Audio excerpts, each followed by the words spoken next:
Hello there! My name is Scout21, a Bitbot and character in Halycon Plume. Huh? What is Halcyon Plume? It's a new indie game being developed by Polygon Pixel that merges two distinctive types of gameplay into a unique RPG. A rail shooter like Star Fox 64 and Panzer Dragoon, with a side-scroller like Paper Mario or Metal Slug. So you might be wondering, how does that work? Those are really different games. Well, the world of Halcyon Plume is divided into two parts, the overworld called Social and the underworld called Nox. You play a rail shooter above and a side-scroller below. And most importantly, whatever you do in one part will affect the other. So for example, if you're shooting down something in the world above, it will fall into the world below, allowing you to pick it up later. But only if you shot it down first. Even shooting things like rocks can create barriers down below. The stuff you pick up are usually parts. Parts can be used as raw materials to create awesome upgrades, like upgrading ammo. Or the parts can be sold off for cash, for other fun stuff later. Hey, a mercenary's gotta make a living, right? Every once in a while, you'll find one of these things called archives. They will open up new paths and advance the story with each one found.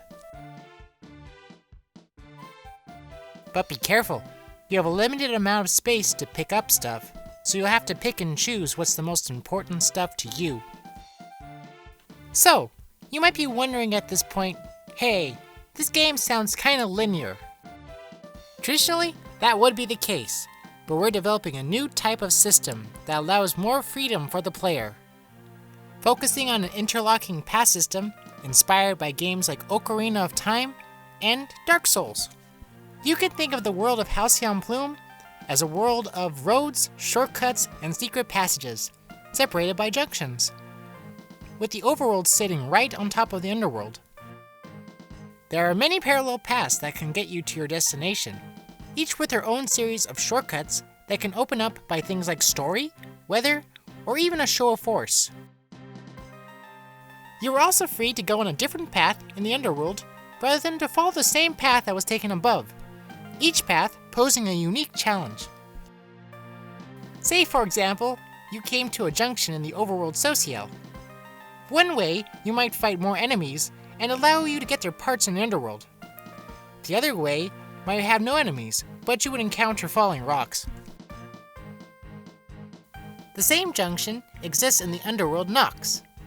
One direction, you follow the trail of previously shot down enemies, collecting their parts. Or you can try a different direction. That might lead to surprising results or greater dangers. But don't worry, many paths will eventually give the player a chance to rejoin the road at a later junction. But not all will, so be careful not to be too haphazard about the decision. Eventually, you'll come to a floating city. In these small havens, you can spend your time selling parts, upgrading equipment, and unraveling the story. Talking to people can unlock side quests that will open up the world even further. And you have a chance to plan out new routes, so you can get to your next destination in style. At this point, we could give you a long and lengthy explanation on our gameplay as well, but we felt that the best way to explain it is to give you first-hand experience and have fun playing the demo. And that's how Halcyon Plume works. Thank you for watching! Oh, and if you can, please subscribe and follow via social media to keep up to date on our project. See you later!